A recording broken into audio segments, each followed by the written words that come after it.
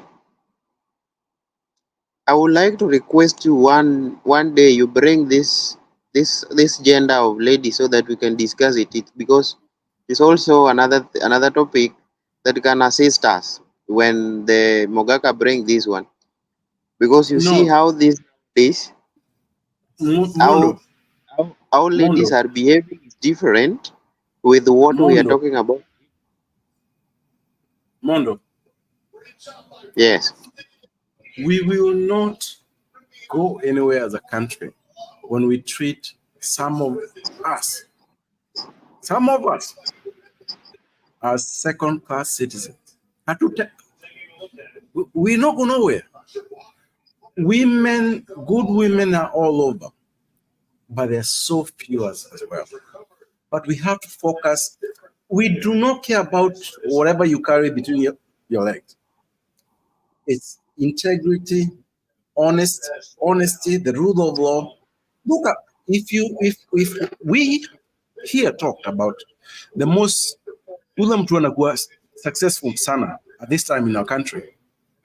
Can we agree ni yule nini, the lady out of LSK lady, what's her name? Odiambo. She's one of the best. Is it true or not? It's true, right? She's following this kind of. And what did she have? She had opportunity and access. So we need to give Harvey, but every child opportunity and access. The reason women are disadvantaged is because when they are young, especially like in Kenya, like now they get raped, they get, like they have people, predators coming to them. That is why we should put a law to make sure our young girls are not getting into relationship with adult men, where we make sure that our young girls are not selling themselves for money. So we need to give them access. We need to give them opportunity to be the best that they can be. And I'm telling you, there are so many of them today in the streets. I'm told there are so many prostitutes now that some of them are in the streets because they feel there is no better way for them to provide for themselves. This money that is going to very select MPs or women rep, that money can serve so many young girls and change their lives. These women rep are not helping. They will go on trips. They are using so much money. And the women at the bottom are so poor. There are women who are getting married just to get away from bad relationships, to get away from poverty. If we put that money on the grassroots, I feel that you can get better return than having those women rep positions. All in all, we are still going back to our bad governor, which we are supposed to say that we need to dissolve and make our country to be good so that we can get that proper education and everything that we need. When we decided that this is what we want to do, and that's what I said, we need to make a change in our country. Full stop. There is nothing we're going about rounding around this. If we don't change the government and our country, these things will still taking place and everybody will still anguka nayo bado itakuwa tu. So tusidanganyane, turudi tu penye tulikuwa tunasema Ruto must go, na hii maneno is all ndio au wasichana pia wapate nzuri ile waendelee na maisha mazuri. Okay, fair point. Kiki Nyagaka, kuna maneno ya kuongezea hapo? Hakuna, thank you very much actually. Yani ile ambayo actually amezungumza is how I've lived my life, how I've taught my daughters to do. Now, music, sure kwamba I don't like women to be representatives, so I'm a big boss. If I tell you something, I mean, at the cost of telling you who I am, I'm educating about 2-3 girls back home. Now wengine walikuwa washaenda kwao na nikauliza wazazi yao, do you know why these girls went there?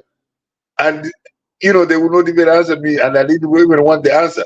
Lakini, it is very, very, very, very important to develop what these young ladies have between their ears and how they reason, how they go about their life. So necessarily what they come with between their legs and this and that and that. That's always going to be there. Na niliwaambia watoto yangu when you were young, kwamba kijana akikuja, that will always be there. But what you develop in your head is more important na itaendelea kuwa important in your life. So please don't get me wrong that I don't want the women to be the bosses. They can be anything. Mama yangu alikuwa boss sana. Mama yangu is a sister to huyu abuya. Unajua huyu abuya Kenya Revolutionary. Na he talks politics kama huyu kinanyona. Kinanyona ni kazi yao. So wacha niseme ya kwamba tukienda kwa huyu nani Ruto, mimi I just surrender to you guys. Whatever you guys do, just do it, because some of us are tired. Alitusumbua in the 80s. Na sasa kuona what he's doing is 300 times what he was doing then, and he has turned Kenya to where Moi left, and this is what people vote for, against a dictatorship. When you have all these parties together and have the institutions in his pocket, that's a dictatorship in and of itself, and we will not support that. Mimi naomba msamaha sana. I think, we believed it. He was giving wonderful speeches na tukafikiri ni kitu mzuri sana. Kenya Revolutionary Period, nikuambia, my friends from West Africa walinitumia hii, wasema this is the best African president when he was in the United Nations. Nikamwambia, don't send me anything rubbish like that. Wasema, no, how can it be rubbish? Nikawaeleza. So let us move forward. We cannot look backwards, and we cannot be gloomy or sad about what is going on. Some of us, like me, nasema, we contribute to this nonsense. And if we can do better, we should. There is nothing that this guy can bring to Kenya that is positive. Thank you. Nimemaliza mheshimiwa.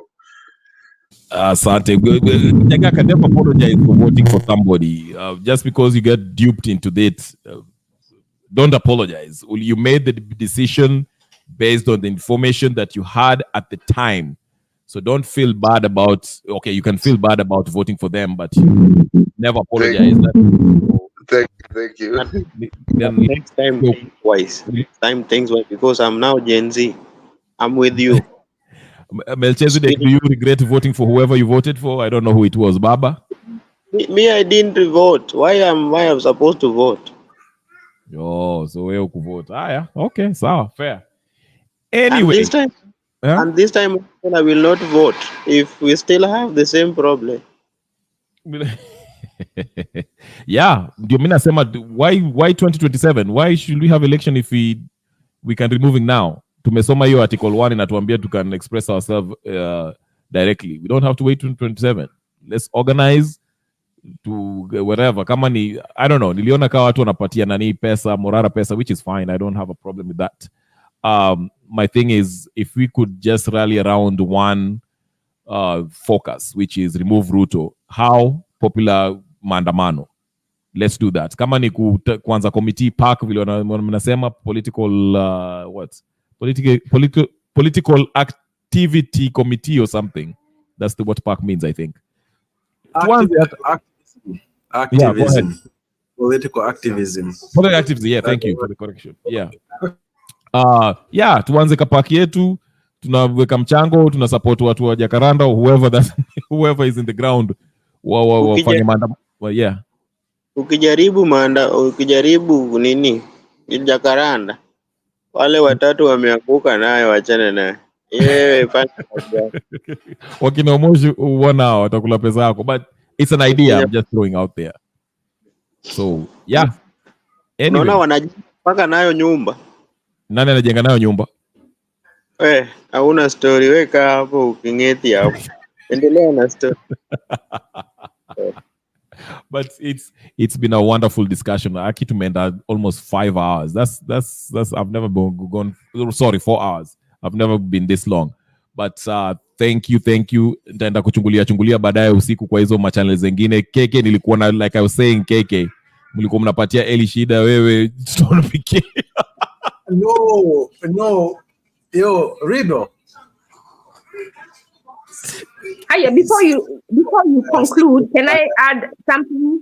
Yes. Add something before KK explain us. I know you guys were talking about how, like other countries may not be interested in helping us because they want to take advantage of us. I want to tell you, in 2017, the U.S. Congress, a U.S. congressman went to Congress to try and stop Kenya shillings or dollars, $418 million arms deal to Kenya. And they were saying that the deal was unfair for Kenya. They were buying something inferior for a higher price when there was another company which was interested in giving or selling to the country. IOMAX was willing to sell to the country, and that he called it fraud. He said that country could deliver the aircraft for 283 million less and better brand. Yet they were buying it for twice the price at 418 million. It went to Congress. He tried to stop it and he was unable to stop it. So what am I saying? That you might go to the right person. So don't be discouraged. Just keep shooting your arrows and one of them is going to stick. We have to be optimistic in order for us to get to where we want to go. Because if we are negative, we might ignore the right place where we would have shot that arrow and it stuck.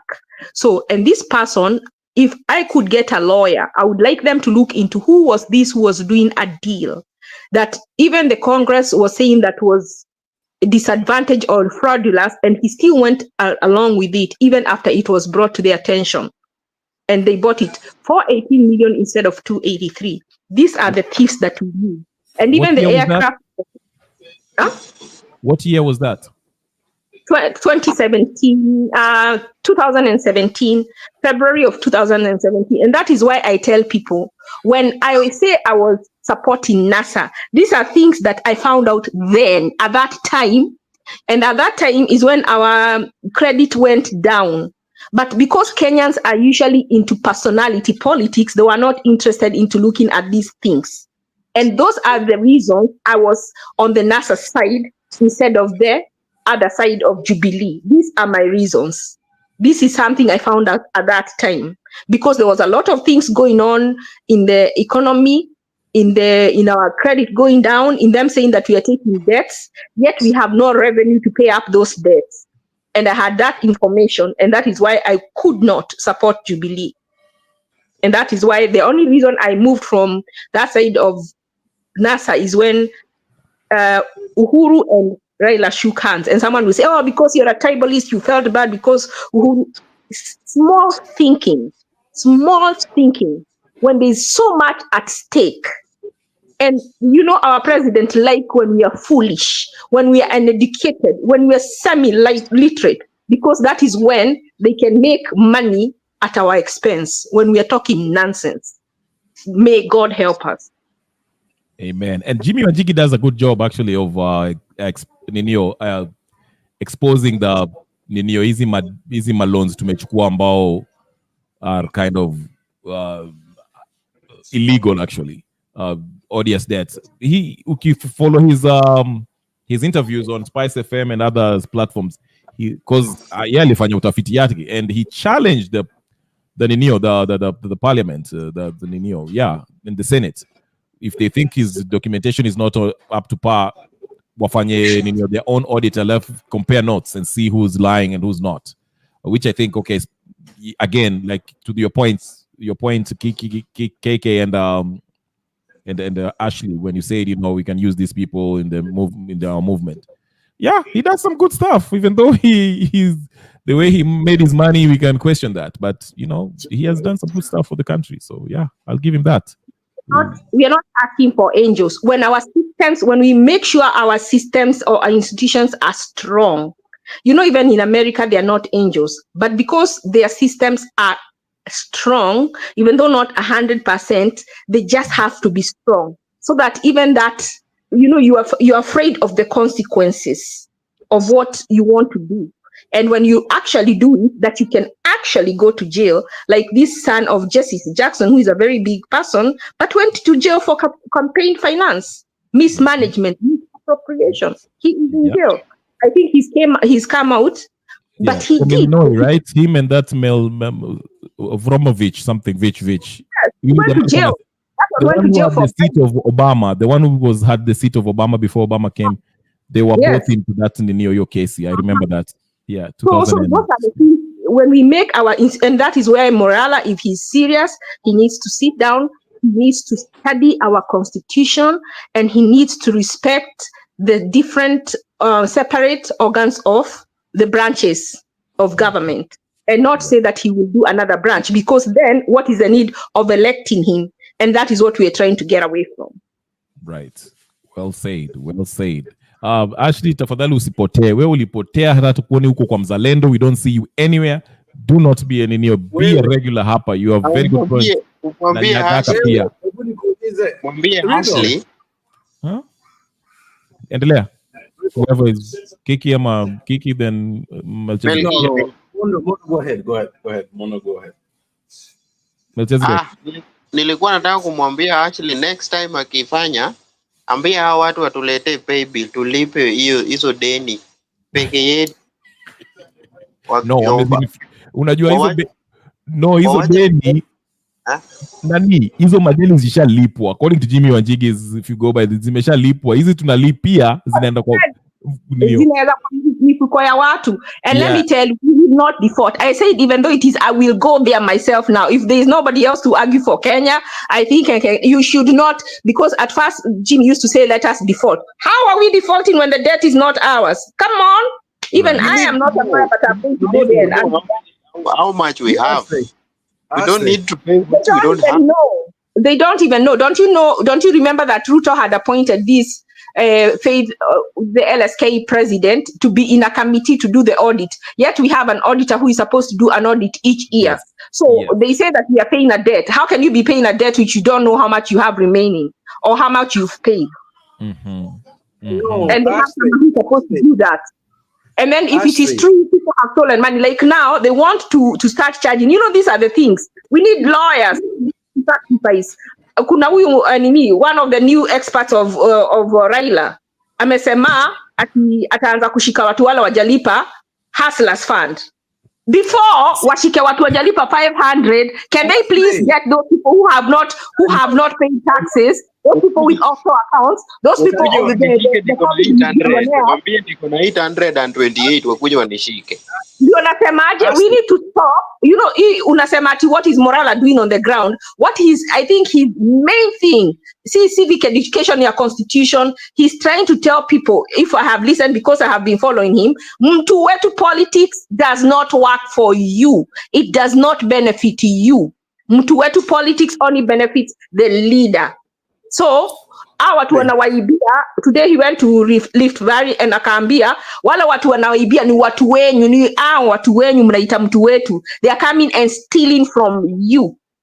And I think that is very good, because when they understand that, they will not protect them. If Kikuyus understood, they would watch Nikachagwa akimpichiwa, let them watch him, and that is going to put it is going to be a warning sign to the others that they will not be protected when they go and they do not defend their people. They should not protect him. And let me tell you, I had forgotten to say this.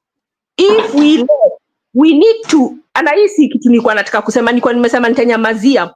If we let this impeachment go through, we can use that same accusation and transfer it to Ruto and go with it to court. And if the National Assembly saw that it was an impeachable offense, then even the court should also impeach Ruto using the same reason as an impeachable. If it is impeachable, it is impeachable. Let me tell you, Gachagua says it is a shareholding company. If we have documentation to show that Gachagua ametamka na Ruto ametenda kuoneshana under issue appointment according to shareholding, who is more guilty? Gachagua can defend himself and say, I was merely making an allowed observation of what my boss was doing, because he is split in this position like a shareholding. And this is my proof.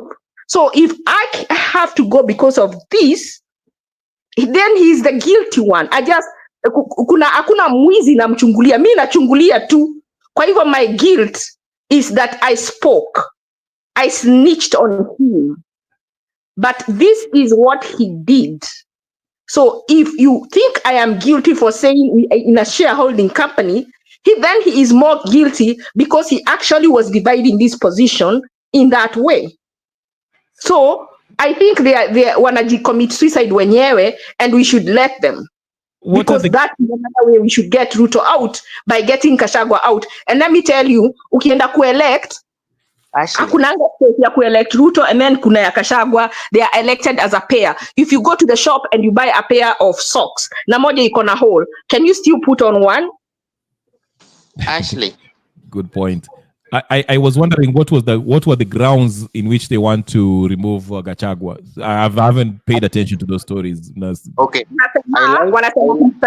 Tribal, but okay, he communicates, he speaks tribal, but Ruto acts tribal. And that's not grounds to remove you. Always good. That's not his grounds. If it can remove someone for speaking tribal, then the one who actually acts. Yeah, constitutionally, you cannot remove him. Then can I add something there? Yeah, add something. Where actually you said something very interesting. We let Gachagua go.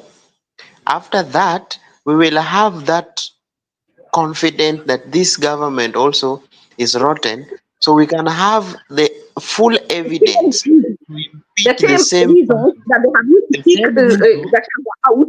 You turn them and take them to court and ask them to remove Ruto using the same and plus more. Because when he's saying if we have police that are abducting people, that is not in the constitution. So if you say that Gachagua is not working within the constitution, Ruto doesn't either. So let them. Why are we disturbing them when they are making a mistake? We need to be quiet. Na sasa hata nimesema vitu nilikuwa nimenyamazia, tumalize kwanza wamalize, because let me tell you, the more we talk, the more they will see the mistake they are making and they will retract. Very nice. I love that. Semeni yote, leo ni Saturday. Kama ni kukufa tutakufa hapa. Endeleeni. Nikiletewa leo ni sign. Nita sign mpaka nilale na hiyo sign. Nasikia mzuri. Wewe hujui kama vile nasikia mzuri ati Gachagua anataka kuimpeach. Yeah, I don't think watamtoa. Like nani anasema hapa, we all know it's distraction kwa sababu wanataka kutoa kwa ile stories za Adani na yeah. Mondo. Ati Mondo. Hizi vitu najua. Uniambie ni kujibu. Mimi niko na jibu. Sema. They are serious. Wakaanza kusema ati Waigoro akue. He wanted Waigoro from the beginning. Wameanza kusema sijui the governor, sijui council wame recommend Waigoro akue ni yeye. Imagine, I think Gachagua akijua hii historia ya Adani ataripuka, atasema, and someone like Waigoro knows how to steal and keep quiet. So I think they want to get Gachagua out because he speaks too much. They want to get him out. I think Gachagua knows about the Adani deal. Kiki wanted to say something. Kiki. Okay, Kiki, go ahead. Don't be. Nataka usinyamaze pia hivyo. Sijui kama umelala ama umesikia story ya Harris anashindwa sasa umekasirika. Endelea.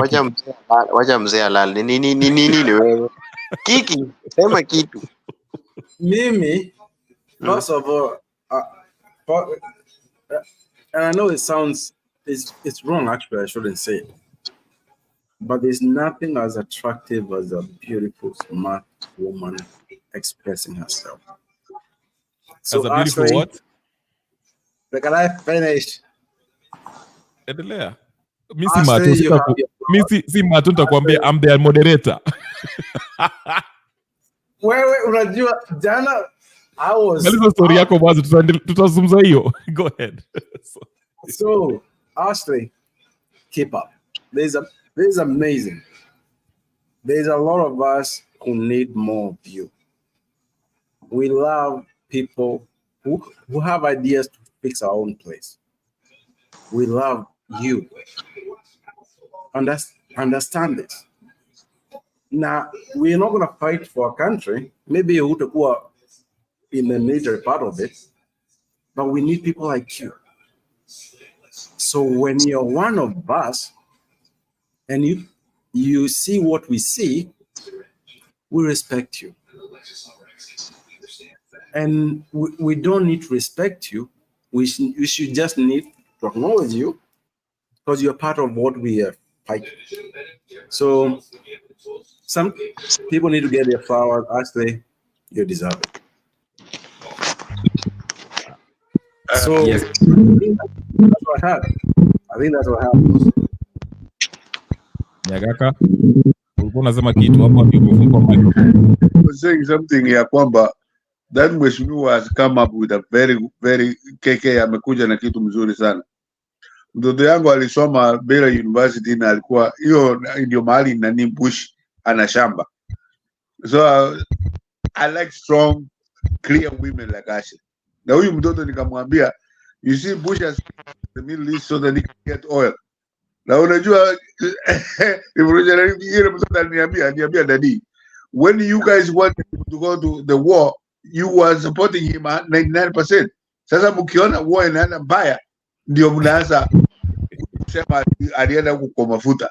So actually remind stories kama hizo was about you are very clear and to the point and talk very strongly. That to some of us is not a threat. Is a I really like dating people like you. I mean, when mtoto lakini every day because it is challenging. It is good energy. Na hiyo ndio mzuri. Na vile huyo compliment tunakucompliment mara nyingi na tunataka vile walikuwa nakwambia kina Mirosenik Rudy come and contribute anything you say. Not necessarily that we agree, but we know where it is coming from. It's a clean, clear condition. Thank you. And don't grow on tunakuchapene. So just be yourself. Nyie mnakosa Ashley kitambo alikuwa anapelekana na Mzalendo. Mutembei. Hapo ndio mkiona the best of Ashley. Najua vizuri. Unakumbuka? Najua vizuri. Alikuwa anapatia Mzalendo blood pressure, high blood. Hata mmefanya amekimbia. Nimemwambia sasa asigrow ons. Ako sawa. Namjua vizuri. Hata mimi siku moja alinipeleka mbio. Lakini alipata kama mimi pia ni mwanaume. Ashley, hebu respond kwa wanaume. Can you respond to these people? Unajua bado ni jina, unajua aliniita jina ingine hapo yenye alijua vizuri nilikuwa napigana naye.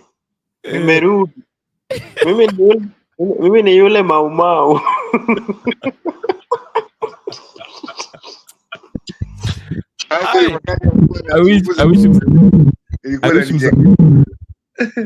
I wish Mzalendo angekuwa hapa ndio hizo siku mimi niko naingianga nikiona shida ameingia TV sasa nimejua saa hii vita iko hapa but where is Mzalendo by the way afungwangi duka siku hizi. I don't know what happened to him but yeah, anyway you can respond. Wamekupatia compliments ndio maana nakwambia don't miss in fact I think I was not meant to hear it. Nini, my net went away. I don't know whether you noticed. So I didn't hear it. No problem. We will tell you in the next future. I know the point. I know I've heard you. Nini. I know you.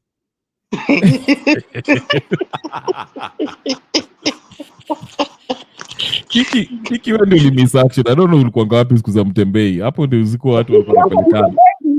Alikuwa kwa Mtembei na alikuwa na kagirlfriend hapo. Kiki alikuwa na girlfriend. Kuna siku tulipigana na yeye mpaka kanitusi. Kiki. Nani? Kiki alikuwa na girlfriend huko kwa Mtembei? Ile wakati alikuwa ameokoka. Baba alikuwa na sijui kiti ni siku hizi nini imemfanya. Alikuwa na support Ruto mbaya. Jamani ilikuwa naomba kusupport Ruto. Mimi sikumwona Mtembei for some reason. Sijui alikuwa anatumia the same jina. Hapana. Sijui alikuwa na GK something. Alikuwa anatumia kitu kama GK.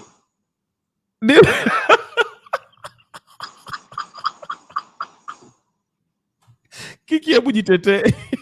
Kuna siku tulimshambulia na Ashley mpaka akaanza kututusi. Simjui huyo anaitwa nani?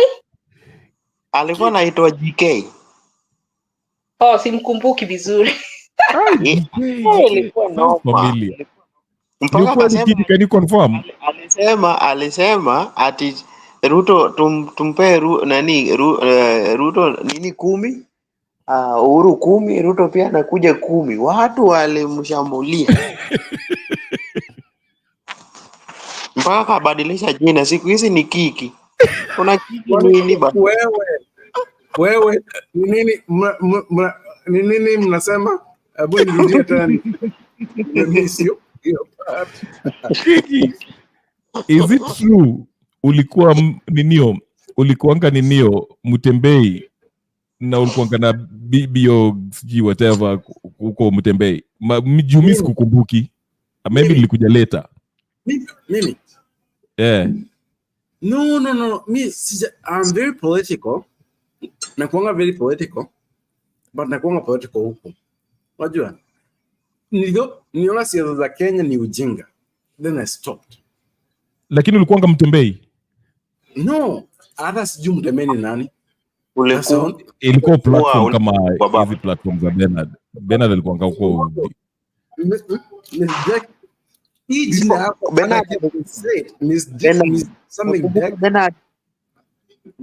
Bernard alikuwa moderator siku moja, ukaingia wakati ni ulikuwa umevaa. Nimeshika mpaka nguo yenye ulevaa baba. Katisha kona red color red. My brother Mondo. Mimi the only conversation nimeshaingia ni kwa Bernard. Leo niingia kwa huyo Benson, my brother Benson. Then I got pissed off. Nikakuja hapa. This is my safe spot. Anyway, tunaangalia the same thing the same way. We don't waste each other's time. Unaona Ribo anaona nini inafanyika. Hata mimi naona the same. Then we don't waste time. You know sometimes you have to get people with the right kind of environment. You know the unfortunate part. Alikuwa brother yako. Wacha nikwambie the unfortunate part of this ni kuwa crap.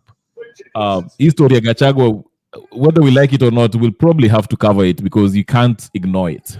It's there. It's making headlines. So at some point we'll have to address it. I think the point is Ruto atajikuza with the same issue. Hata kama nadhani drama. Okay. Kiki, you know what will make us to win this fight? Mm-hmm. When this thing happen the way they want it, because once they decided to impeach him the way they are saying, then we will have the loophole to follow this guy to the latter, because now we have that link, or we have the opportunity now, because yule mtu ambao alikuwa karibu na yeye tunaweza kumleta na tuambie basi tupe ni nini anafanya.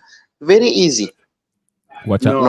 Wacha nijaribu kuita mzalendo. Nataka kuleta mzalendo hapa wapelekane na Ashley. It will never happen. That's a fantasy. Gachagua is not a solution. Even if he's impeached, he's a part of the problem. The thing is, I don't think he will be impeached, but wacha nijaribu kuleta mzalendo hapa. Sijui kaa kwa live ama amefunga duka huko, sijui jana alikuwa na live kake kidogo, but ama mmechoka tumalizane tufunge duka tuwe kalale. So umeona mpaka Nyagaka amekuja kwa nini kwa mtandao. Unajua tumekaa hapa, so maybe sijui mna stamina. Unajua wakina Bernard, I don't know how they do it. Anyway, wanachukuanga shifts, mtu anachukua 2 hours, wengine 5 hours, wengine, so they can do it 24/7. Nani amekuja? Umeona Nyagaka amekuja mpaka na nini na TV. Hatujachoka. Nyagaka ataingia hata kama ni saa 6 usiku. Nyagaka ni mtu wetu. Huyu ni mzee wa show. Yeye ataingia, lakini kuna direct kuleta mzalendo since Ashley yako hapa. you actually akipotea utamwona mpaka next year. So utampata kidogo kwa mzalendo huko, kama kina mzalendo unajua siku hizi, I don't know. I listen to you a lot. I just don't get in. Yeah, unajua show yangu it's mostly I blab a lot and rant, and depending on how the topic is, usually it's like this. Wacha niwaambie ninio, it's watu wakiingia, let's say if I have a bunch of people who are watching, that shows me that the topic is interesting, they want to be part of it, and umkiitisha link, so that way nitaweka link alafu watu wanaingia, because I don't want it to be like watu wawili wako hapa wanaangalia then wacha uchoyo. Si uchoyo. Wacha uchoyo. Si uchoyo. Huyu jamani uchoyo, man. But by the way. Yeah. Kiki kuna siku aliingia hapa akaongea peke yake mpaka nikasema kwani huyu jamaa amekuwa mwendazimu. Kiki, endelea. What were you saying? Nakwambia, you are the best diaspora kind of, like the avenue that we have. You are the best at this stage. Oh, thank you. Sijasikia diaspora wengi. Sometimes people talk up. Sometimes you need accolades. This is anyway, you. Kiki, you are very good in what you do. Kiki. Thank you. Anyway, right now I have to go. I've taken my break. Okay. And I want to appreciate all of you, of all the contribution and everything that we need good for our country. And also I have a request, because you are the moderator now, because anybody... Can I make a request too as well? Wekeni hizo request. Hii jina yake eka nini MM. Nitakuwa kuita MM. Hii jina ni ngumu, bro. Ya Melchizedek. Hii nitatoa kesho. I'm a Kikuyu, I can't say, dude. we can't tell you are ninio mpaka ulituambia, but we can't tell if you are Kikuyu or not. Nitakuambia vile utaniita nikirudi tena. Wacha ni make my request.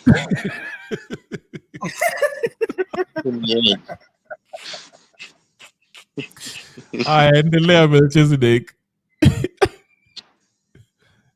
I'm looking for I'm just request if you have anybody who can do the I have a studio. I want to employ someone. Mm-hmm. But I need someone who can do a good programming. So you're gonna benefit. You're gonna benefit.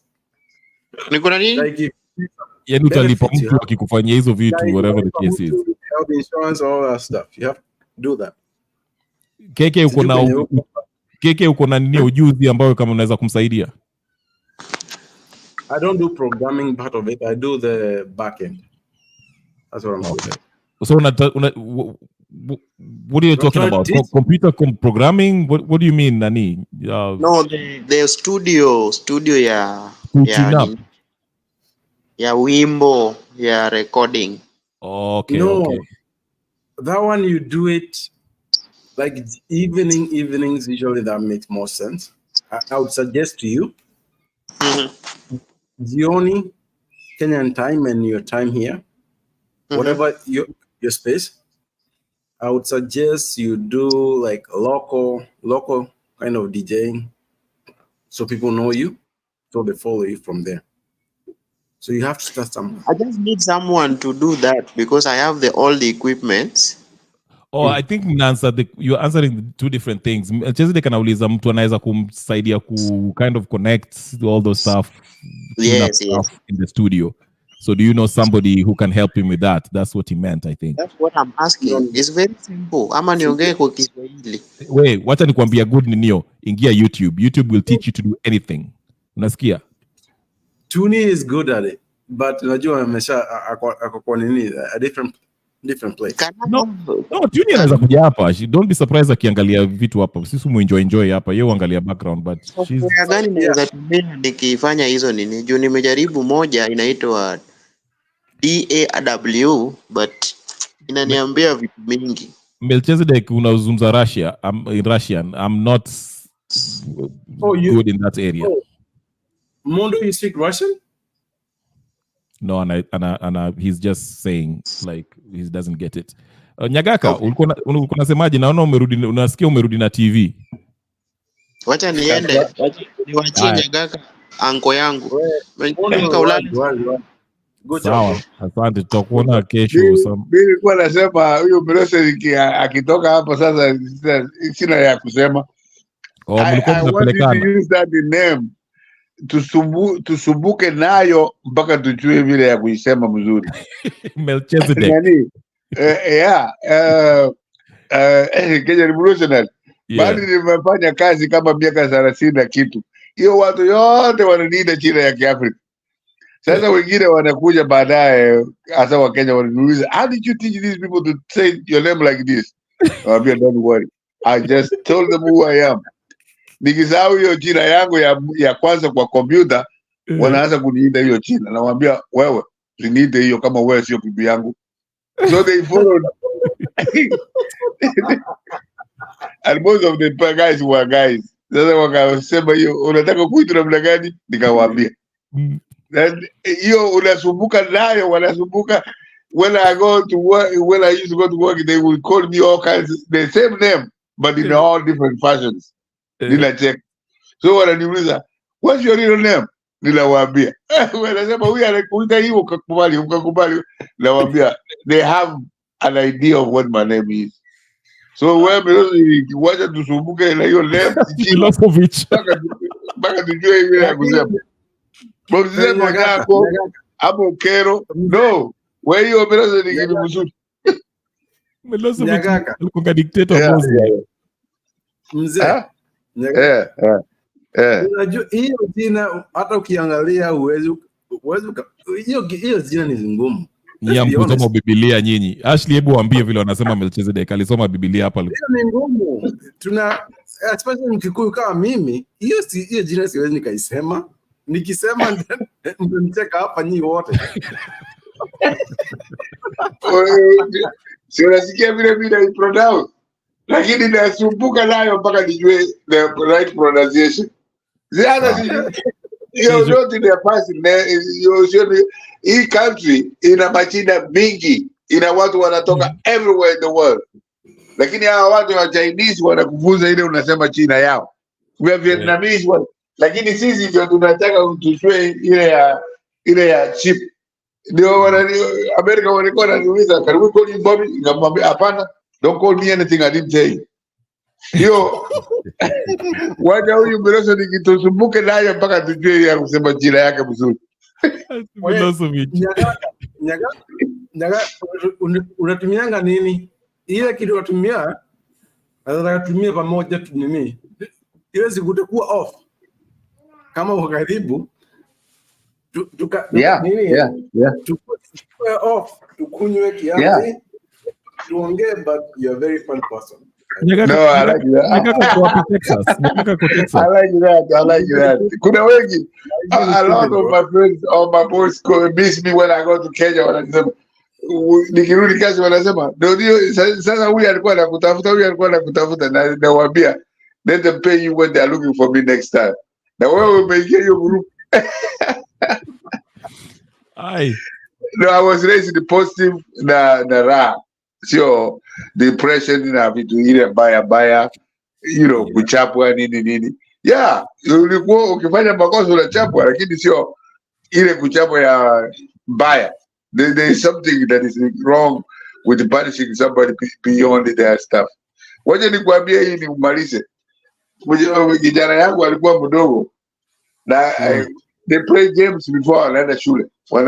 Sasa huyo mtoto mwingine alikuwa 9th grade ananipigia simu ananiambia daddy I can go to school. Naomba kwa nini? Ananiambia my brother beat me, slapped me and my glasses broke. Namwambia don't worry. Sasa kuja nyumbani kaambia huyo kijana akuje. Anakuja ananikocholea. Sasa nimupige kwa nini? He has the message. Namwambia don't do that again. Hai. Anyway.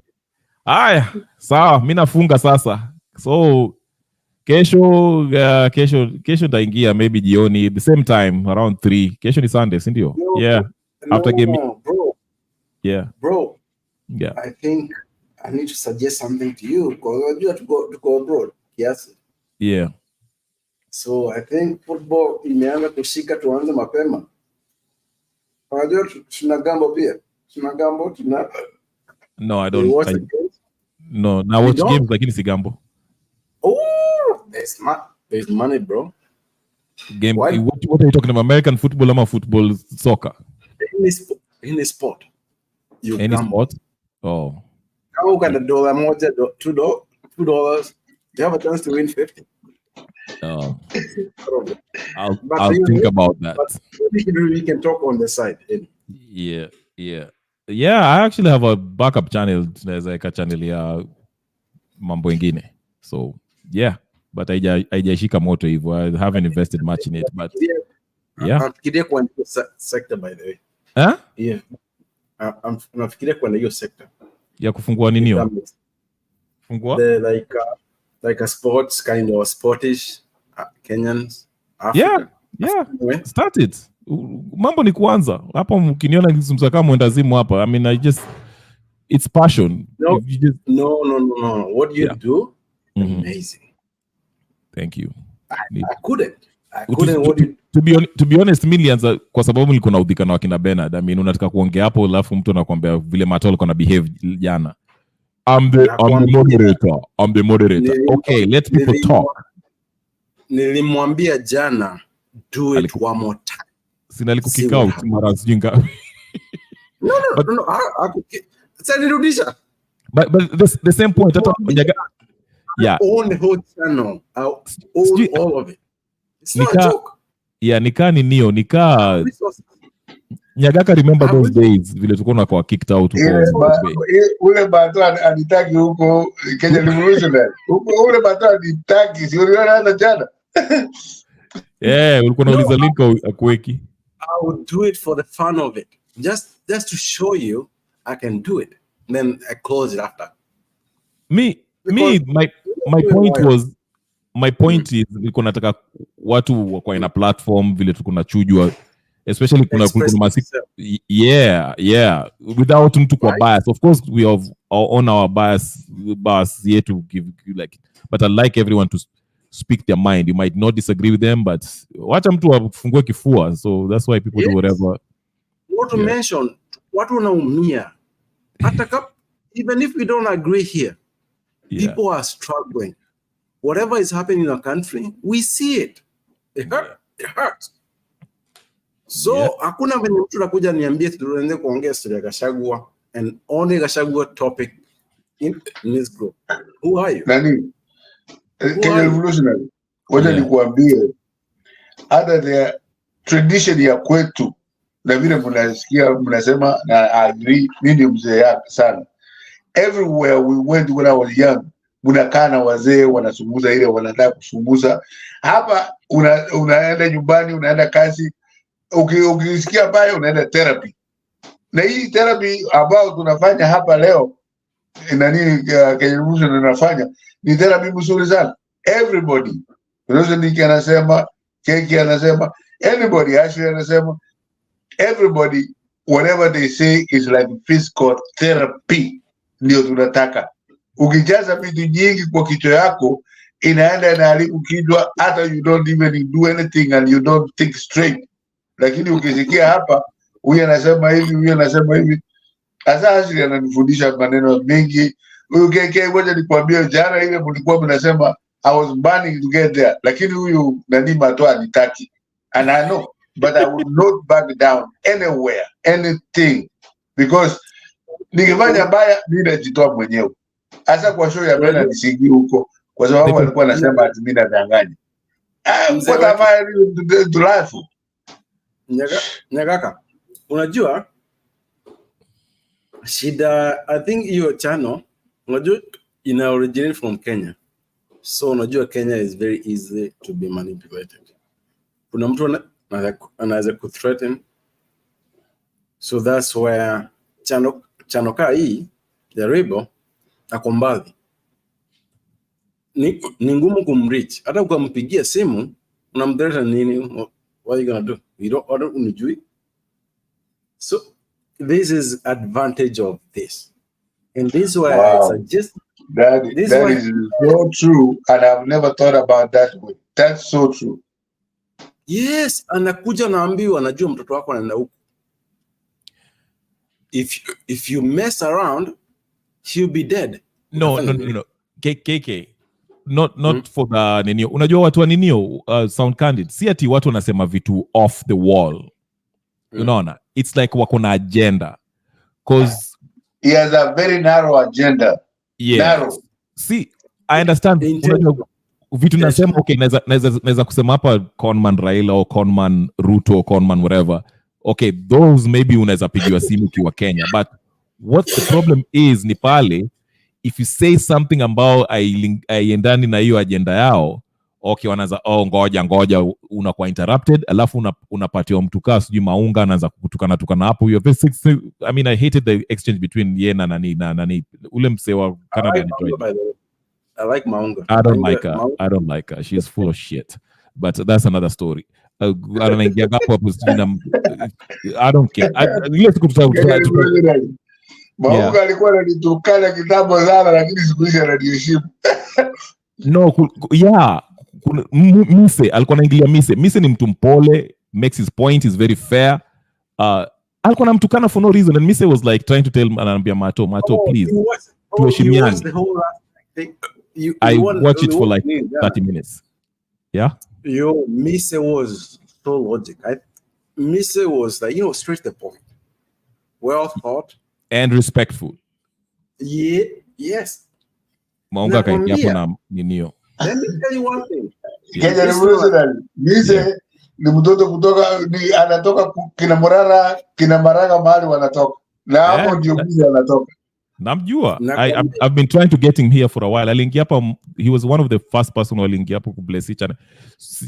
I've been trying to get him along, but I don't know, ako busy. Maybe I think he's in school or something. So yeah. No Morara, ama? No. Mise, si Morara. Morara sina contacts ya Morara. I would like to bring him in. No, I tried. I think he's too big for his. Atakuangalia hivyo. Kuna subscribers ngapi? No, I'm not going. And I think which is so sad because we used to talk a lot. Me and him we used to chat. This is what I'm seeing. This, so that kind of stuff. And they stopped. We haven't talked in maybe a week. That's why he's losing his way. Yeah. Usianze kusema Raila huko. Ukisema Raila. No. Nakwambia, my brother. This, whatever tumefika, even if we live where we are, tutaenda nyumbani. It's not a joke. Yeah. And I want Ruto to understand this. This is not a joke. Our country is more important than us. Utatuua. You kill all of us. But before you do it, you'll be out of that place. This is where we are. Because kama uende nyumbani unaenda wapi? Niambie. Bro. Utazikwa nini? When unaishi? Eti whatever that is. This is not a joke. Nitajaribu kuuliza. Ebu PK uliza ati PK. Kiki uliza Anis ataingia studio when? Kuna siku moja Anis is like anamaliza watu huko kwa comment section. Kama Ani angekuwa na Gypsy by the way. I like Gypsy by the way. Gypsy pia alikataa kuingia kwa nini kwa studio. Tutawaingiza yeye Tuni siku moja tutaikuwa na party hapa Ashley, Ani, Gypsy na Tuni. No, tutaingizwa. Nimeshaisikia sauti ya Gypsy. Gypsy is crazy. Ushasikia sauti yake? Yeah. Wapi wewe kuacha urongo? Haki ya Mungu. Wapi? Gypsy. Kiki wewe pia na kuna ukuanga na story yako unaikanga roiko. Ai. No, like anyway. Just nipangukia. It's not like I'm good at it. I'm just trying. Ulisikia wapi? Alikuwa somewhere and I'm like, oh, okay. Tell me more. Anyway, Kiki, wewe behave yourself. Nitakuitia mato hapo wa kuregulate. Hebu ani mwambie tumwitie I'm the moderator. Sorry, Ajala, by the way, imelijamisha, man. Sorry, actually, we are talking about things that maybe you were missing. Usually, I'm a better person, but I'm not. Like, no, Kiki ni mkora. Kiki ni mkora. Wacheni na Kiki. We tolerate him because ni mkora. Hata tusaidia kutoa Ruto. No. I'm just joking. No. I told you this to be an enemy. Yeah, Ruto Jana. So this is what we did. Hatukuwa wengi, by the way. To be honest, hatukuwa wengi. So we tried to, when they watu wanapatia. So we tried to show it.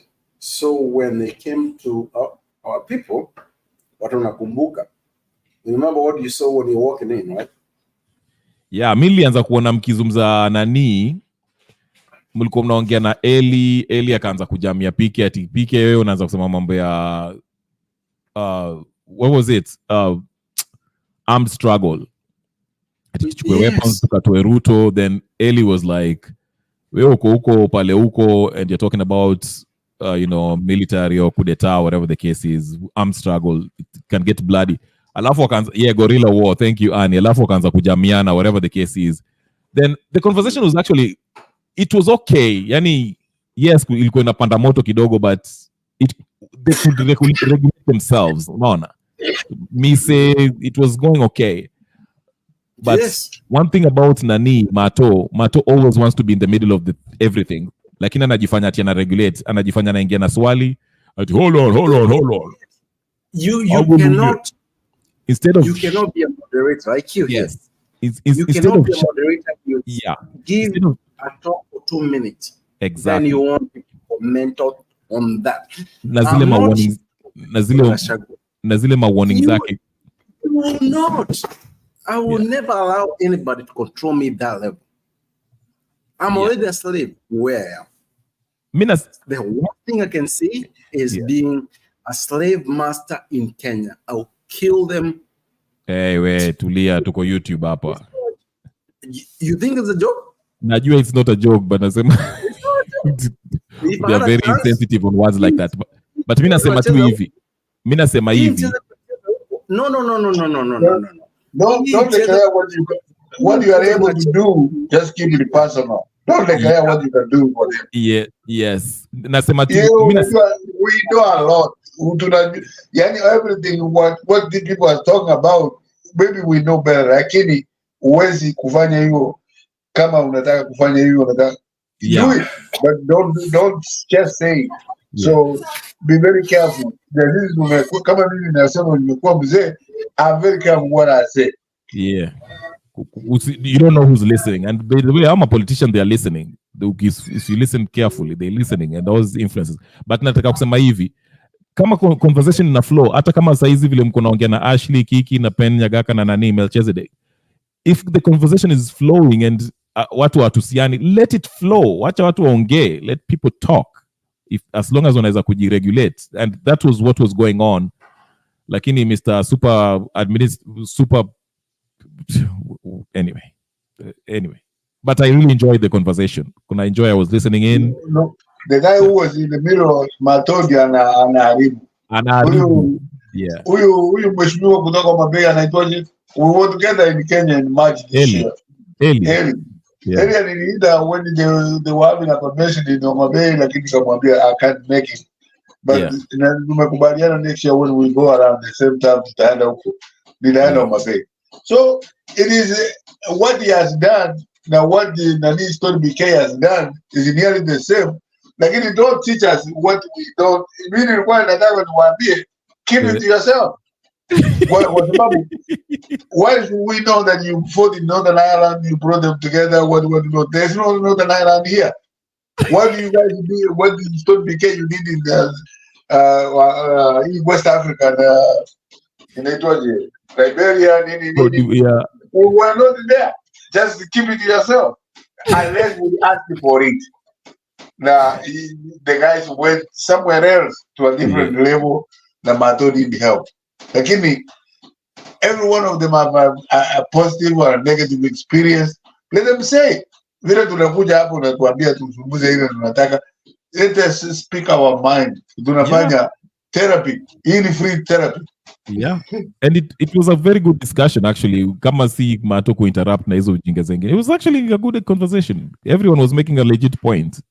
But the point is, Rebel, the point is, and I think this is why we have to understand stuff. Yeah. I think in a way, kila mtu anajua it's intentional. The other day I was in that group, and the person running the whole thing was somebody, another lady. I forgot her name. Nani? Ulikuanga wapi? Ulisema the other day you were where? The same group. Oh, usiniambie Kenya maandamano. Yeye ataongea 5 hours nikaa na preach. No, she's legit. Yeah, but she needs to keep it short. Mwalimu. Oh, Julie is okay. I like Julie. No. Julia. Yes, go back to conversation. Julia alifanya nini? It's about conversation about Gachagua.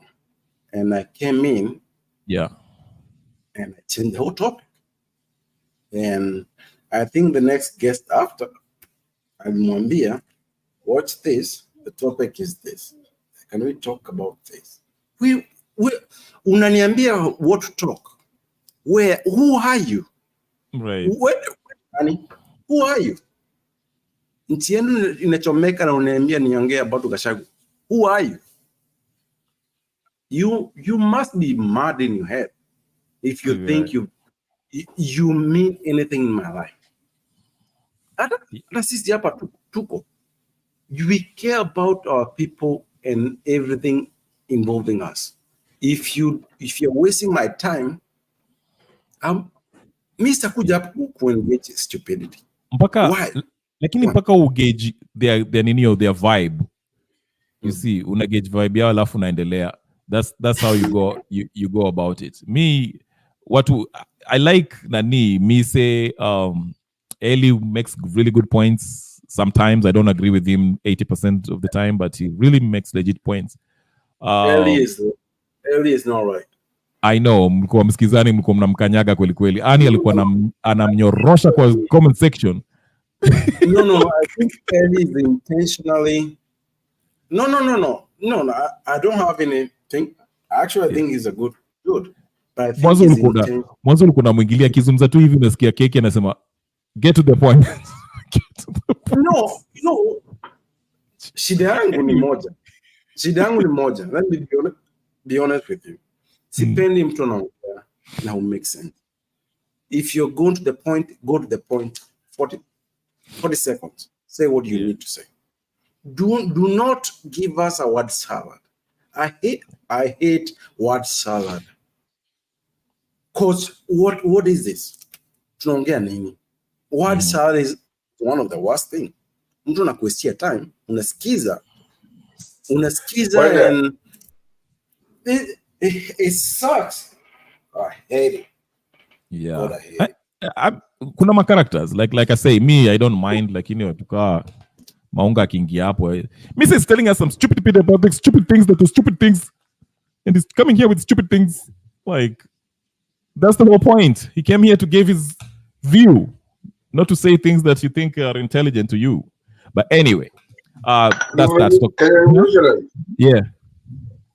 Waje nikwambie that keke vile unasema ule nanieri ezi anazungumza very laid back, vile amefundisha kitu ya Northern Ireland vile wanapigana huko, and they are really coming up with the experiences about our nayo. Wewe una experience yako, unasema utaua mtu vile, anything. No, I'm just serious. I understand. That's your own experience. If you can do this, you can do that. Lakini hao wakikuja hapo na Missy, he talks from an intellectual point of view, ya being a lawyer. Sasa ina mix inakuwa taabu hapo, na hao wengine hawataki niingia hapo because I could send those boundaries together. Lakini wakinichokoza wakati when I used to write Ruto, walikuwa wanienjoy sana kile story BK, lakini siku hizi niko nao. Ai, anyway, tuendeni tukachungulia. Wamefungua leo ama wameshafunga? Wamefunga. By the way, Rebel. Yeah. Nakwambia hata nikuja hapa. Nimeenda kwa Benson the other day. Well, by the way, nimekuja kama nimejam. Na Benson uko mpole. No, the point is upole inakusaidia nini? Unakula upole. No. Let's be honest with ourselves. Unakuja unatuambia to discuss sio Gachagua. Keke wewe ni rebel sana. Wewe inakaa huko. To a different space. Yeah, ndio maana nakwambia kitu Kiki, ndio maana nakwambia hivi. You have to understand. Ndio nasema hivi. Evolutionary. Hapo mimi nakubali na Keke kabisa. When we come here to talk, you challenge us or you let us talk our whatever level of understanding is. So direct unatuambia hii na hile na hii. Nakubaliana na Keke bila anasema kabisa. Wewe, what is different is that you let us talk. Now they don't let us talk. They let us, if we are praising them, we are okay. If we are not praising them, then we are not okay. And some of them operate like that. Hiyo Keke vile anakuambia ni kweli na tunakupenda because of that. And keep bringing your product forward. Hatutachoka. Sawa. Nyagaka. Yes. Tumechoka. Na sisi hatutaona watoto wetu wakiwesiwa in our own country. I tell you again. Keke, ngoja nikwambie. Hebu maliza au kumaliza uni-explain nini ilifanyika. Ngoja nikubukate Keke kidogo. Unajua mimi Keke, nina mtoto anafanya na Deutsche Bank. Ako manager kwa Deutsche Bank. Lakini ananiambia lazima turudi Kenya. Hata kuja America is too much stress. So, ukiangalia how you will survive, actually ni mtoto. Lakini if I look at it, how I was hoping that this guy is doing better so that we don't need any government. Mimi sitaki kazi ya serikali nini. I would make enough, Nyagaka, let me kind of I run a company. We make a few $1 million somewhere. But sitaweka uso yangu hapo watu wanijue. Now, it makes sense. That's why sometimes I watch venye nini. Rebel ako hapa. I want to join in the conversation, but I can't. I have a stupid meeting.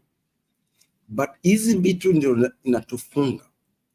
Jiulize, if I can come here and run a company, making $40-50 million a year.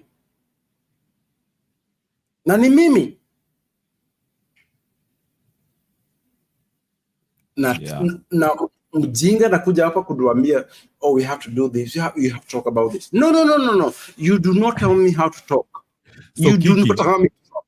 So Kiki, what triggered you ni Benson alikwambia tu mwanze kuongea mambo ya Gachagua alafu things went left? No, the conversation is not about conversation about you. It's not about what you think. It's about everybody else. And if the conversation is about you, then your channel is lost. Right. Watu wanakuja hapo wana shida zao. Let them talk. Right. That's how it works. That's how the whole. That's why the understanding is of a higher level. Even here, we don't trust our media, right? Do we? The what? Do we trust our media here? No, we don't. No, right? No, we don't. Do you trust CNN? No. Do we trust the Kenyan media? No, we don't. The same way. And I think there's a good opportunity for people who are very entrepreneurial to start something abroad. Because abroad, they can stop you.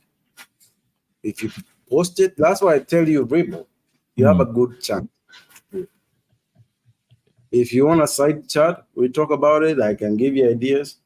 Who should succeed? If you succeed, a whole country succeeds.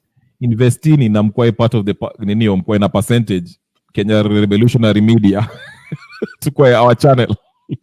Imagine where the KTN, the nation failed and knew you're the part of the solution. Then you take over. You know what's funny? Speaking of which, in the channel ya Mzalendo, there was actually, Mzalendo has a really good connection into, I don't know, consistency ndio namsumbua. But kulikuwa na msee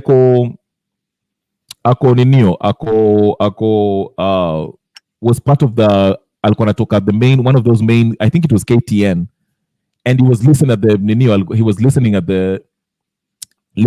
the background, you know. I forgot jina yake, but anyway, he was one of the reporters in, I think it is KTN or something. So apparently the guy is a friend of one of the people kwa hiyo channel ya Mzalendo. I forgot one of the guys there. So they were telling me about it. I was like, wow. So it's true. What were home, they look at these channels, they watch them. I mean, Oscar Sudi alienda kwa hiyo channel, but he didn't get in. Alienda kwa comment section, then akaepa. What a bitch. Sindani alimshtua, Captain alimshtua. Like, no. But whatever. Yeah. Niko hapa nani, Captain akisema alipigwa simu kutoka Kenya. Akaambia, wewe. Yeah. Utafika Kenya. All right.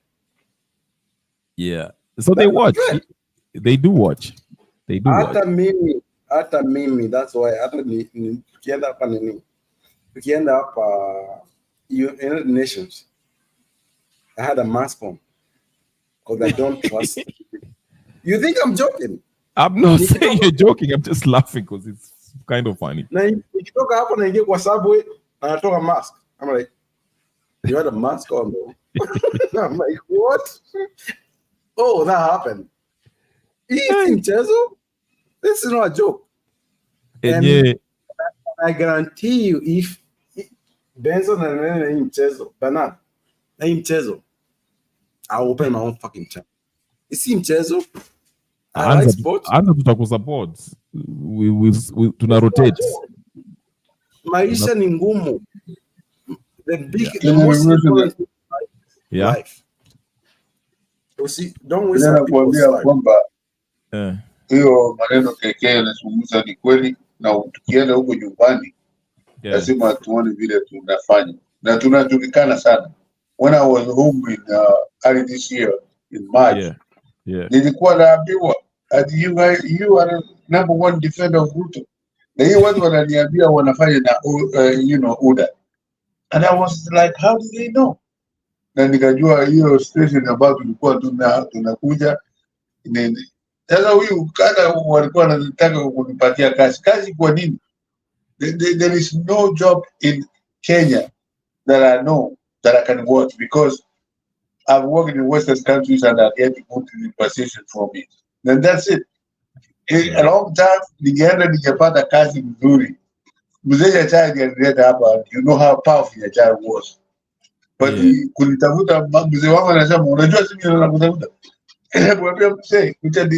Lakini you saw, I was lucky. I would not say anything wrong. I was lucky nikapata kazi nzuri hapa America, everything. Lakini huko nyumbani, what you look at, vile keke anasema, ni kwamba lazima you have to steal somewhere to make ends meet.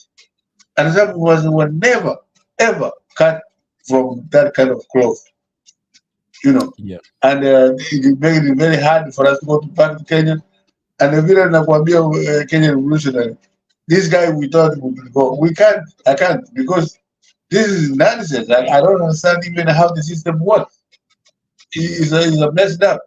Okay, I mean, Kenyan Revolutionary. Mzalendo tutamtafuta, si yako wapi. Mzalendo aache kupotea. I try to make him to open his channel as ataingia hapa saa 6 usiku. But Mzalendo, if you're listening, ingia hapa kwa chat, kuende chat. Upambane na Ashley. Ashley has been waiting for you for 5 hours na umepotea. Mzalendo, come in. Kenya Rebel, Yeah. It's unfortunate that we're yapping here without giving us the time. Please let us. Hey, actually, fungua roho, please. Leo ameni bless. Actually, she never shows up in all these platforms. Like I said, maybe she's kila mtu ako na life yake. Kuna mtu anaitwa Black. Nyagaka Black alienda wapi? Niko. No, nauliza, unajua Black alienda wapi? Black. Unakumbuka hata kwa hiyo show nyingine simuoni. Alikuwa anakujaga there sometime before Bernard got sick. Yeah. Black was also a good contributor. Kijana yangu kabisa. Kijana. Wewe uko na vijana wangapi? Ananiambia shakapo babangu. We agree on what he's saying. Na Mise, na Wewe, na Mzalendo. Actually, what they are saying is what you believe in. So, you don't have any problem. Wakati Bernard alikuwa ananipatia wakati huko nasema wote hiyo kijana yangu aseme what he has to say. Because he's going to say exactly what you were talking about. Yeah, Black anakujanga na information. That's what I like Black. I love Black pia ni and a record and everything. Yeah. Very, very not emotional. Articulate. Very articulate. Yeah. Huh? Who is Rebel, bro? Who is Black? Teachers. Oh, he was one of the panelists kutoka siku za Mtembei then. Anatoka Coast. Yeah. I don't know what's happened to. Unajua kuna watu wengine unaona hapo, they're kind of regulars alafu wanapotea. I mean vile Mtembei ilisha hivyo then kind of disappears. No, I think Black will come back. Black is strong enough to come back. Wende nikwambie hivi Kenya Revolutionary. Kuna mmoja alikuwa anajiita Kikwete. Kukwetu. When we were in Mtembei. And I paid him $1,000. Like Raila would never win. He bet me. He never came back. Kama alikuja back, alichange name yake ndiye akakuja. Alikuwa anaitwa Kikwete. If you can go back. Na nikampea $1,000 nikamwambia Raila will never win. Nyagaka. Yeah. Ngoja nikwambie. Niambie.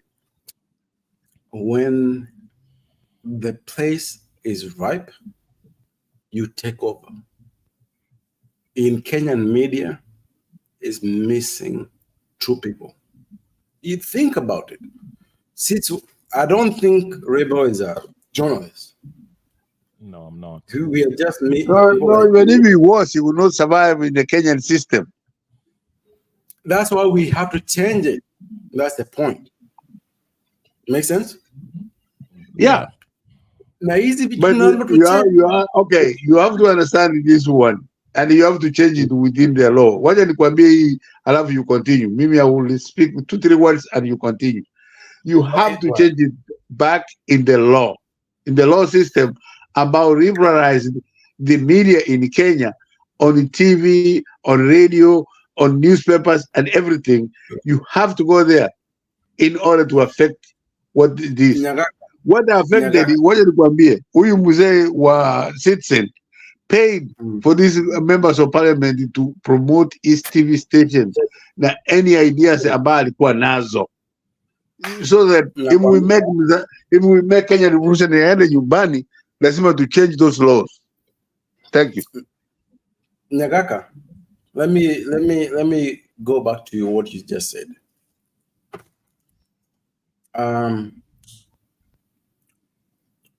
In a society, you see what's wrong, you fix it, and you commercialize it, right? Is that fair? Nyagaka, do you agree? Yeah, you commercialize it, that's different.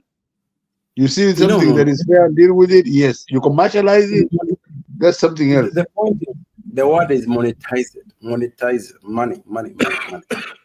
All of us, we are trying to make money everywhere. If you make money in the right way, no. Yeah. I could not agree with the money any which way, because we know how corrupt we are. The people in Kenya today, the provincial commissioners, whatever, the governors, they are stealing money. They are making money, yes, but they're stealing it. Nyagaka. Ladies and gentlemen, nyinyi historia yenu sijui mtapigiana simu mmalize ama shoot. Unajua kidogo hapa. Wewe ni haraka gani? Sina haraka. Unajua wengine unajua ni saa zile nachunwa na bibi wewe huko. Saa zile nachapwa. Unajua mimi uchapwa na bibi. Wale ni Mkikuyu bro. Ati wewe kwani Wakikuyu ndio wanachapwa na nini hiyo? Wakikuyu tunachapangwa man. Ai wewe wacha. Yaani nasema tusichaje jina nani? Tusichaje jina na Wadegura alisema nini? Na nini? Wadegura. Wataka alikuwa anachapwa, si ni Mluya? Ni Mteso ama sijui ndio wapi? Ni Mluya lakini ameoa Mkikuyu. Oh shit. So Wangari alikuwa anamchapa. Yeah. Mumbi Arabu Ruta akasema ukichapwa na pipi usiende kwa polisi. We'll extend this. Captain ameingia. Ani usiende mahali. Ndio usa rafiki yako ameingia. Ani usiende. Captain ni Morara by the way. Keke, ule bibi yake ni Mkikuyu. Oh shit. That's why KK. That's why Dani Wetengura is so cocky. He thought that Wakikuyu watampatia kitu. Captain. Hebu tuulize Captain swali. Captain. Oh, yes. By the way, Rebel, can I introduce Captain? Yeah, I'm introduced. So we have a captain of military from Kenya. Please introduce yourself and tell us how you're going to fix our country. Thank you. Nilikuwa nataka kumuuliza kasha wahi kuchapwa na bibi. Oh, snap. Kuna siku Captain niliona siku nyingine hapo kuna nataka kusikia hiyo jibu. Unataka kusikia hiyo jibu. Juu niliona anyway. Captain, hebu endelea kabla sijaendelea mbele. Hebu niambie kitu uliona. Niliona kama unachunwa. Na nani? Sijui alikuwa bibi yako ama ni nani wako hapo. Alisema nini? Ulikuwa unatoa kitu kwa fridge nikaona kama amekuchapa mbata. Acha huyu hapa. Hii hapa. Jesus, kila nyinyi hapa. Mjelima na bibi. Sorry Ashley. Let me tell you this, my wife has never even beaten me, but she has beaten me psychologically. Unajua nilijipata airport nikienda JKI.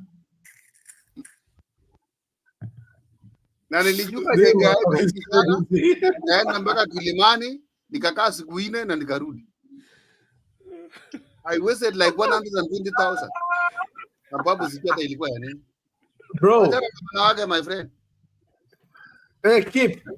Wewe. Naweza kuonyesha hiyo ticket sahi hapa. Keep. Na mtoto yako msichana umemulea namna gani?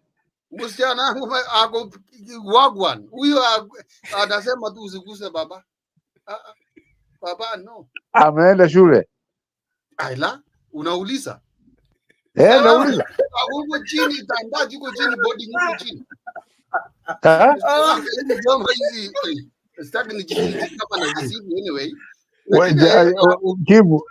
Mimi nauliza hiyo swali kusema ya kwamba unataka huyu msichana apewe women rep. Ni gani? Wangu? Hapana, sitaki hiyo position itolewe.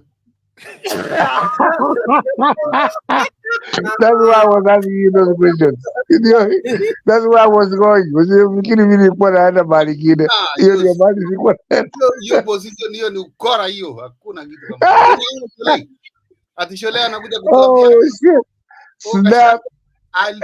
Hey, Kip. Na huyu Ashley yuko mahali hiyo. Na mimi niko hapo. Sasa unaona mwanamke na anaruka wanawake wenzake. Nani? Ashley huyu. Ashley anasema no. Let us feed the women better so that they can live a better life. So just give one woman a lot of money. Now it doesn't affect the local community. Sometimes we say what what a man can do, a woman can do better. Exactly. Umekazwa kwa hii gari. Fanya mambo yako kwa hii gari hapo kwa pika. Mwanamke akaambiwa atake fanya mambo yako. Itafanywa kwaje? Kimbo hapo unasema ukweli kabisa peke yake kwa sababu the women, if you raise them right, you don't have to worry about giving them women this, women that. That's nonsense. Just raise them as somebody. You know, nisema nikuuliza, would you like for your daughter to be the women rep? That's true. Huyo msichana yangu atakuwa anaiba pesa ya Wakenya bure na hakuna kazi anafanya. Hakuna kitu kama hiyo. Sasa kubali kitu kama hiyo. Actually, keep it saying about women. Why niseme one to the alafu acha nazungumza. Nani Kenya revolution watoto yangu when they were young nawaambia if you want to be anything be the best. Ukiwa mwizi be the best thief.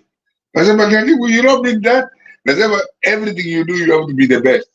And they yeah. Okay. Let me say this, guys. When I was growing, the government of Kenya was not good. Mimi nilimalizia shule hapo katikati during the transition of the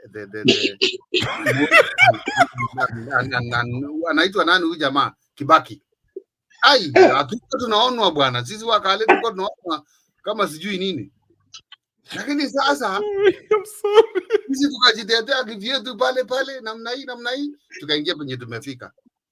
Lakini wacha nikwambie nyinyi wakale hata na Wakikuyu mumetuibia sana. Kwa sababu kuna wakati hii 844 mzale amini nani unajua why 844 came because of your wakale to catch up with everybody. Na more so that Nagaga tumewaibia sana na hatujaanza. Nyagaga. No, mimi nasema hey, no. Very good. I mean, Captain, wacha nikwambie. Give the Mukisi a half of the time you have spent in that, and we will never ask you anything. Unasema hamjaanza. You have ruled Kenya for 24 years. Now you are going to take another 5 years. Itakuwa kama 3 na mtapata. Hamjaanza. You guys are the one who is losers. Find your losers. But yeah, Mukizi, 15 years, other 10, other 5. That's it. We will take all of our Kenya. Mukizi ndio tungempatia ni huyu ameanza karata ya patapotea sijui mara sijui atizidi mikufa. Anza kukufa pekee na adeuliwa. Captain, I'm going everywhere to apologize. I go everywhere to apologize. You support me Butu. Hata wewe ulikuwa unaniuliza maswali ya economics. Gumu. Bila cheka, bila sema. The bottom up economics, the theory how it works. We went to school for a long time for that. Lakini huyu hakuchua kile anasema. Anaandikiwa kitu anasoma. That's stupid. You know the point with Kip. Kip is, like those people, like men call Kip a good form. He was in another place.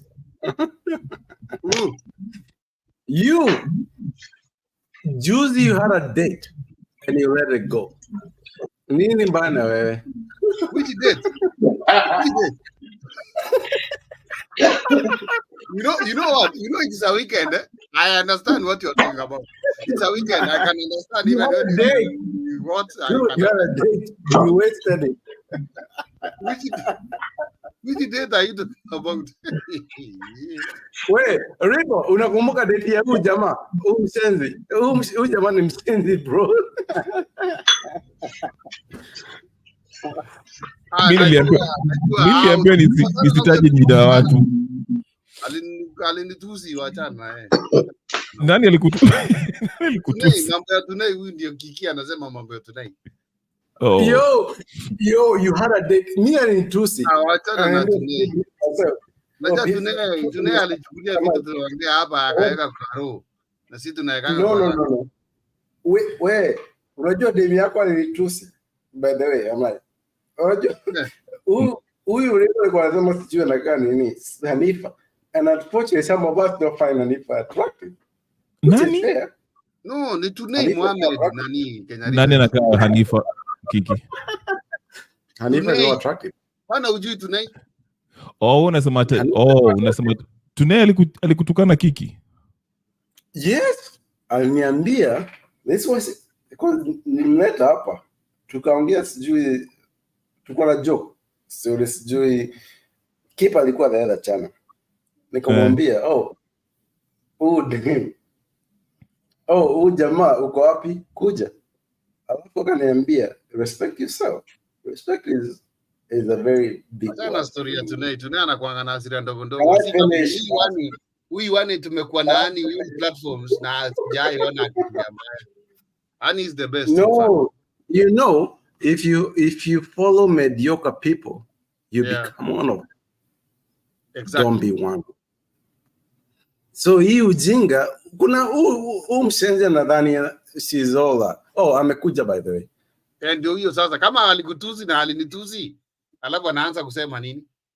Kwani anafikiria tunakunyanga chai? Because in her mind, she thinks that's like a big thing.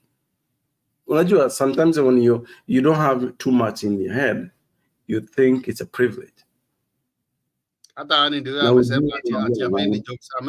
Amesema apendangi jokes. Which I agree with Hani because we've been Hani in so many platforms na sijaiona Hani hata.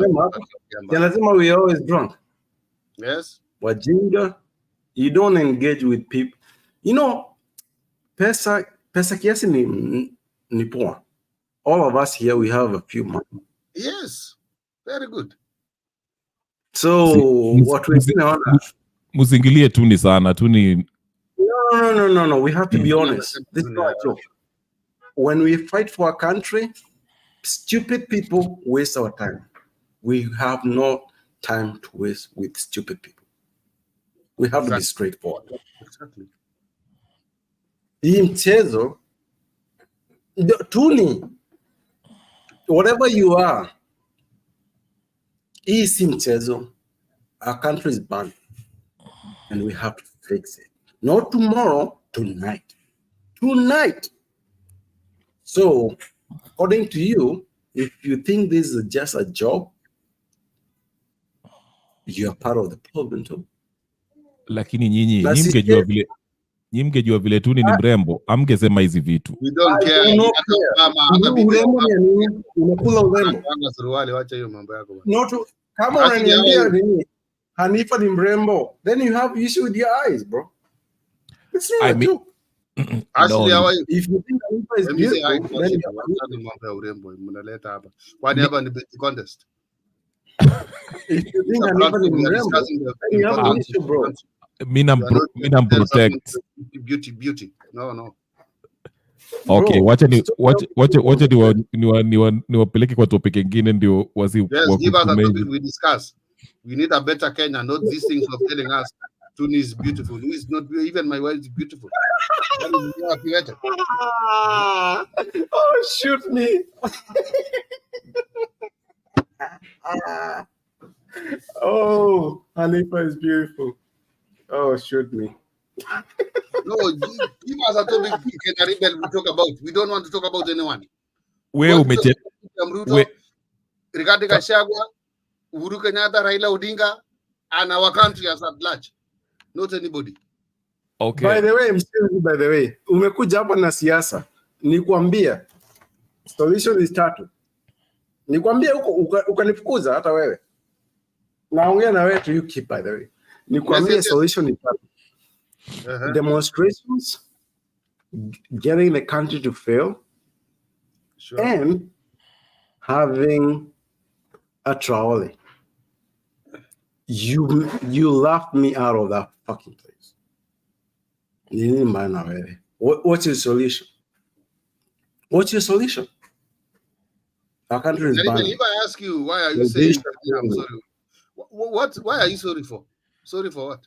Aliniambia ati nisimtaje jina lakini nimemtaja. Oh, na leave it anamwambia sorry. Mimi nakwambia sorry. Nakwambia sorry. Ati anaambia sijui Tuna is sorry. I'm sorry. Mimi nakwambia sorry. Oh, sorry. Fuck you, man. Kwani nakunywa pesa ya nani?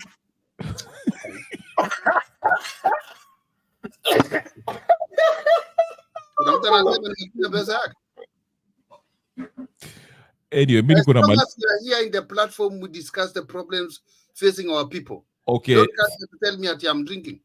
Kwani hata wale wenye wako status kulikuwa na fridge ya pombe. Okay. Shoot me. Okay. Tulikuwa to that. Actually, we were wrapping up. Wewe ndio umechelewa leo, Captain. I wish you came in early. And I was on the other platforms. I was on Brother Benson's media. Okay. And after this, we are going to SCT. Twende tukutane pale na wao sasa pale tu. Sasa tulipe bills huko. Kwani iko nini? Hai. Wewe nilijua ulienda kwa umalaya. Unajua spirit ya umalaya imeweza kuingia. Unajua ni weekend eh? Weekend watu wako free, wametembea, wamekula viti yao. So usione vibaya. Wewe spirit ya umalaya imeweza kuingia. Sawa. To be honest with you, ningeendelea na hii kipindi mpaka asubuhi, lakini nilikuwa nawaambia mimi upigwangu na bibi anasema nifunge show. Nimekaa 5 hours. Wewe ni credentials wewe. Nini bana? Tuongee. Nipatie tuongee. Wewe kama utaki story si utoke. Si utoke. Tupatie tutaki kuongea, nataka kuisort ni keep. Captain, tukutane kesho. Ai jamani, nani amekuita hivyo nani? Nani amemuita? Surely nani amemuita? Hiyo sasa. Ai nani? Surely. Ai tafadhali. Tutarejea jina, anaturejea jina hapa. Hata ni mzuri umesoma hiyo comment. Kwa sababu hata nikata najiuliza nani amemuita hivyo. Natuni hakuna mtu amekuita hivyo. I didn't hear it from anyone. Ni madharau tu anatudharau hapa. Kwa sababu sisi ni sura mbaya, ni beautiful. Anatudharau hapa. Kuna mtu amesema kuna sura mbaya. Anyway, guys. You know, it's so unfortunate, and I'm one of those people who tend to find, keep very attractive. No, I don't attract anybody. Nani alisema? KK. I don't attract anybody, let me tell you. KK. I'm so rough. I can tell you, I'm very rough. At you're very rough. I'm rough. Asanteni. Patia link tuendelee. Kama utaki story. Okay, uende utuachie studio. I'll see you guys tomorrow. Thank you so much for joining. Subscribe, like, share. Don't do this. Fungia show hautaona binguni. Hata msipokuja mimi na Tuni tutakuwa hapa kwa hii show na Ani na Gypsy. Nyi muendeni na hiyo matusi yenu. Sasa hiyo ndio unafikiria atapatikana huko. Sisi ndio tunafungua mlango huko. Mshenze, karibu. Ndalipa nini? Hiyo nini subscription. The 2 months. Don't actually apenda. All right, guys, I gotta go. Tuonane kesho, sawa? Captain, kunywa maji. Wewe hata macho nimeona imeenda. Niende wapi? Maji haina. Kunywa maji naambia. Kunywa maji Mike. Fuck you and your water. Thank you Tony, thank you Gypsy, thank you Annie.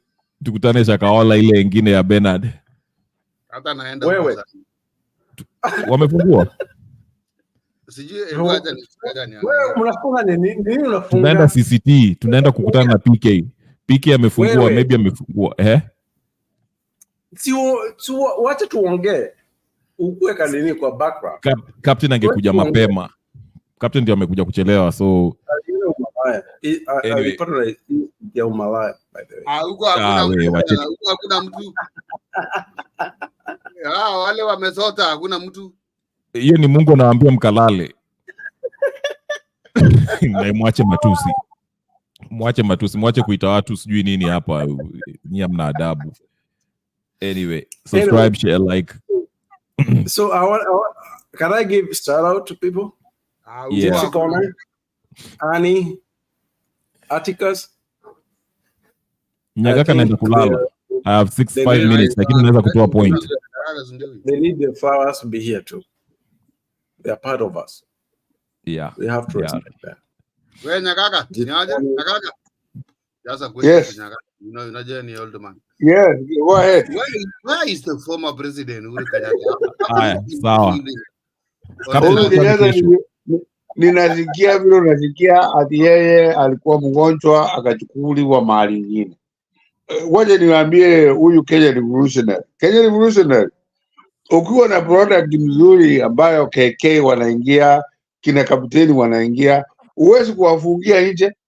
Si wafungi, nawaambia warudi kesho. Ngoja nikueleze. Next time, just say the time unafungua na unafunga. Lakini leo unafungua huyu story nani kapteni anaingia bila anataka KK yako hapa anaruhusa maswali mingi. We go forever. Lakini ukikataa, wewe utakataa, ni yako. Na you are very very independent, we respect that. And wacha nikwambie, the last word, your show is of a higher level. Sio hiyo level ingine tunaenda na kapteni tunafukuzwa. Kama mimi na kwenda hata hapo. Hiyo ndio inanifanya like this. Maybe I'm too poor for them or they are too rich for me. Either way. Lakini kuja kwa show kama yako unanipatia wakati, I feel good about myself. Then I must be saying something that makes sense. No, huyu Bernard alikuwa ananiambia ati when I go there I lie sometimes. Why? This is a child. Why should I lie to him? Kwa sababu wakisi at my age they are supposed to give advice to young people. Ngawaja hawana viatu, hawana nini, you respect them and you hear what they have to say. Hiyo ndio naambia kama huyu Bernard. When he said that, it was so insulting. Hata sichana huko. Inataka kwenda when huyu Story BK yuko or Mama Julie. Lakini yule mwingine I would not even go there because it was insult. Ni kutusi mbaya. That I lie. Why should I lie? I saw all these things that you are reading. Huyu BK, ngoja nikuambia kapteni, shamba yenu ilichukuliwa na Wakikuyu when they put Raila, Moi for vice president, kwa sababu yule Mombasa alikuwa amekataa. Unaona, wakasema the next person angekuwa Mkisi huyu Nyamweya, lakini Sagini ambaye ni Mkisi vile akakataa. Alikuwa kitchen cabinet ya Mzee Kenyatta. Na Mzee Kenyatta, the people around him recommended Moi so that they can take all the land, and they did that. Tumeona, we can see it. It's not something we are reading. So let us Kenya Revolutionary tupatie hii tufanye therapy yetu, tusumuze ile nataka. Huyu nani Story BK atanieleza ile anajua ni baya. Na the only thing alisema mzuri sana, bibi yake atamchapa. Yani is your wife. Unajua mimi nasumuza na wakaleji. Wewe nikwambie bila subu I was really listening kwa sababu college nasumuza na yeye is very very humble. Lakini nilikuwa nataka nisikie kama anasema anachapa na college. Okay. Unajua you go by example. Nyagaka, thank you so much. I'd like to go all night, but unfortunately I have to stop. Since tukutane kesho tuende kesho ni Sunday. Tufanye hivi basi every Friday na Saturday basi. Why are you stopping? Kwa sababu Sunday is okay. Sunday ni sawa. Kesho. Captain, kesho unaweza kunywa na tunio tu kwa na show. Hata nisipokunywa. Sawa. Kesho. Yeah. Nitakuja kesho afternoon 3. Yeah. How is your time? I'm on Eastern time. Eastern time. So I need 8. Eastern time. I know your time. I'm asking you like what are you free? That's what I'm trying to ask. Nasema kesho nitakuja like after anytime after let me see 3 p.m.